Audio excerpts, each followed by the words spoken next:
방법입니다. 네, 여러분 안녕하세요. 오늘은 선생님이 소리의 길이에 대해서 얘기를 하도록 하겠습니다. 소리의 길이는 선생님이 음운을 설명할 때 이미 얘기를 한 적이 있어요. 자, 음운은 음소와 운소의 합이다.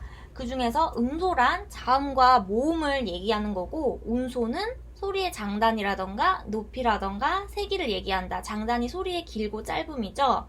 자, 이때 선생님이 음소 같은 경우는 자음과 모음으로 이루어져 있기 때문에 우리가 시각적으로도 또 언어를 들으면서도 말의 뜻을 구별하기 때문에 가장 기초적이고 기본적인 말의 뜻을 구별하는 단위이기 때문에 음운이 된다. 그런데 운소 같은 경우는 예전에 중세시대 같은 경우는 성조가 있었고 또 그런 소리의 높이라던가 색이라던가 장단에 따라서 음이 많이 구분이 됐지만 그때는 방점으로 성조를 표기를 했거든요. 그런데 현대에 오면서 이 운소의 역할이 굉장히 적어지고 있다. 여기까지 선생님이 얘기를 했고요.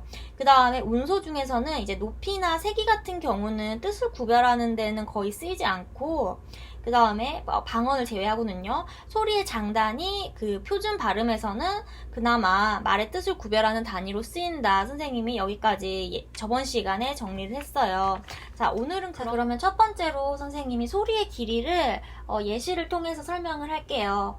우리가 겨울에 예쁜 눈이 내린다 했을 때는 우리가 눈설자, 한자로는 설이라고 하죠. 이 밖에서 펑펑 내리는 하얀 눈을 얘기할 때는 눈 이렇게 길게 발음을 합니다. 그런데 눈이 아파, 텔레비전을 많이 봐서 나 눈이 아파 했을 때는 안구할 때 그 눈은 짧게 발음을 합니다. 자, 그래서 겨울에 내리는 눈은 눈 이렇게 장음으로 발음을 하고 그 신체의 일부 기관인 얼굴에 있는 기관인 시각을 담당하는 기관은 눈 이렇게 짧게 발음을 합니다. 자, 그러면 두 번째로 아기가 벌써 말을 하네 라고 했을 때는 말이라고 했을 땐 장음으로 발음을 해요. 언어를 말할 때 그 말을 얘기하는 거죠. 그 다음에 우리가 타고 다니는 말, 동물의 말은 말, 나 오늘 말 타고 간다. 우리가 평소에 말은 요즘에 타진 않지만 예시를 들어보면 나 말 타고 제주도에 여행을 갔어. 제주도에서 나 말을 타고 여행했어 라고 했을 때는 말 할 때는 짧게 발음을 하죠. 자, 이렇게 눈, 말 이렇게 그 소리의 길이 같은 경우는 아직 단어의 의미를 구분하는데 효용이 있다라고 하기 때문에 음운으로 인정을 하고 있습니다. 자, 그러면 진짜 중요한 걸 지금부터 시작하도록 하겠습니다. 소리의 길이 파트를 따로 만들게 된 중요한 이유인데요. 우리가 긴 소리를 가진 음절인데 짧게 발음을 해야 되는 경우가 있어요. 또 긴 소리를 내야 되는 경우가 있어요. 이것은 우리가 표준 발음법에서 인정하는 예시이기 때문에 우리가 좀 알아놓을 필요가 있어요. 이 부분은 조금 음소라는 부분이 중요하지 음소보다는 좀 소홀하게 다뤄지는 부분이 있어서 살짝 지나치는 부분이 있는데 이 부분도 이제 공부를 꼼꼼하게 하는 사람들이라면 챙겨둘 필요가 있다고 생각을 합니다. 자, 긴 소리를 가진 음절이 짧게 소리나는 첫 번째 경우를 보면은 단음절인 용언 어간에 모음으로 시작하는 어미가 결합되는 경우가 있어요. 자, 테이프를 감다 라고 얘기를 했을 때 우리가 이때 감을 길게 발음합니다.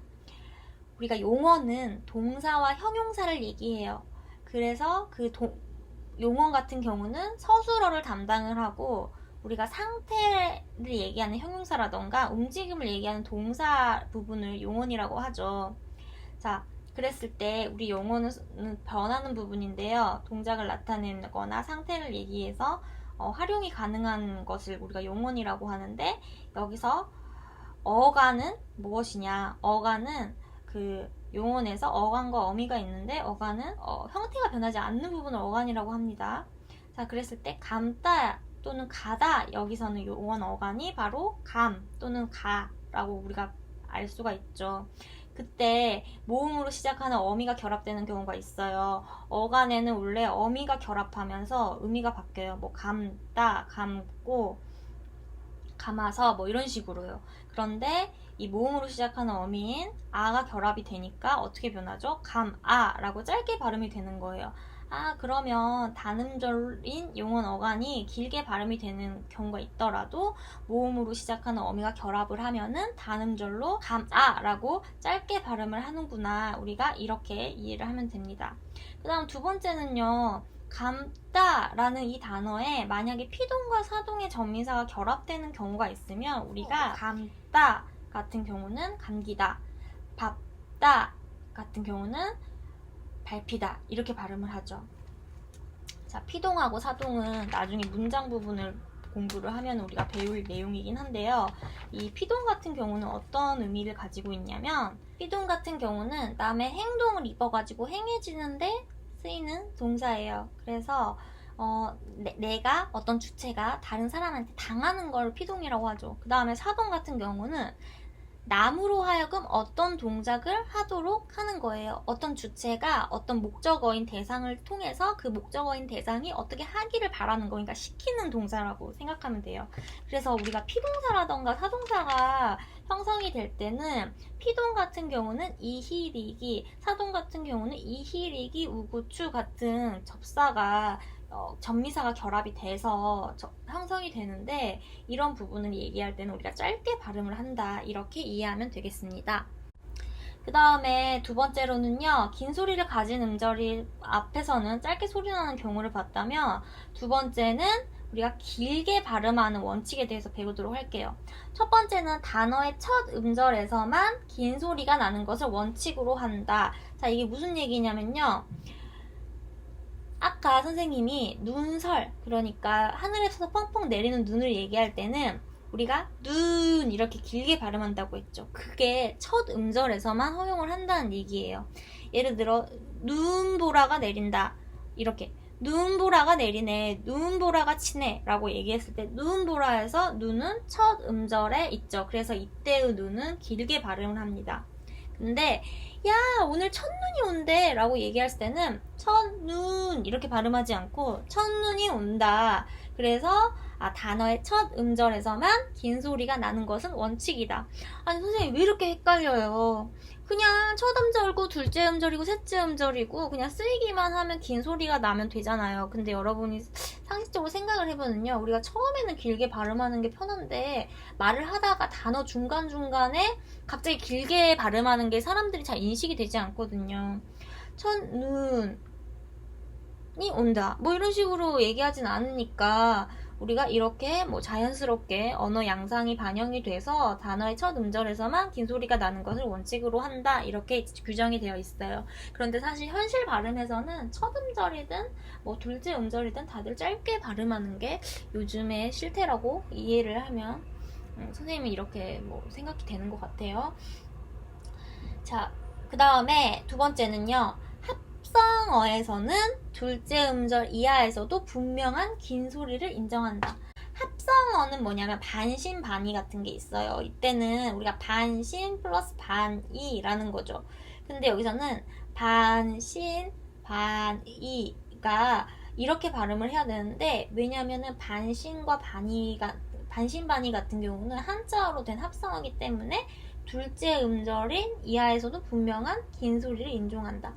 앞에서 본 그 눈보라나 첫눈 같은 경우는 한 단어이기 때문에 우리가 그 첫 음절에서만 긴 소리를 허용하지만 이제 합성이 된 단어에서는 둘째 음절 이하에서도 분명한 긴 소리를 인정한다. 그래서 우리가 반신반의 이렇게 발음을 하면 될 것 같아요. 그 다음에요. 세 번째로는요.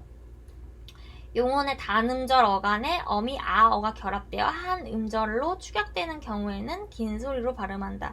이 같은 경우는 우리가 선생님이 아까 용언이 서술하는 말이라고 했죠. 동사나 형용사.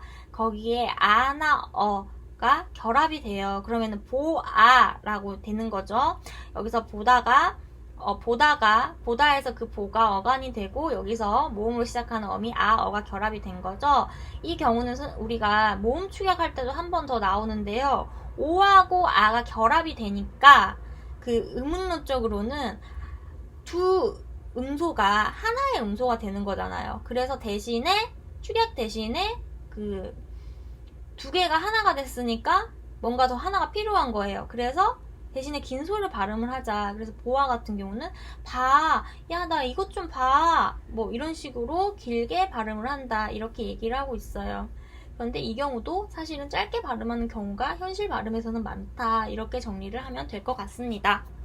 자, 여러분 이 부분이 조금 헷갈리는 부분도 많고 사실 조금 규정이 복잡해요. 그래도 공부를 하는 입장에서 이런 부분에서는 용언의 소리의 길이 같은 경우가 이렇게 규정들이 따로 있구나, 표준 발음법에 규정이 있구나, 이런 부분을 한번 짚고 넘어가면 좋을 것 같아서 쌤이 이렇게 강의를 올리게 됐습니다. 자, 여러분 오늘도 수고하셨고요. 이제 의문론에 대해서 지금 음절이 들어가기 전에 의문에 대해서 쭉 다뤘어요. 그래서 여러분이 지금은 진짜 전초 단계다. 정말 아직 할 게 너무너무 많다. 이렇게 생각을 하고 좀 더 용기를 내고 포기하지 않고 힘을 내서 공부를 계속 열심히 했으면 참 좋겠습니다. 자, 그러면 오늘 여기서 이만 마치겠습니다.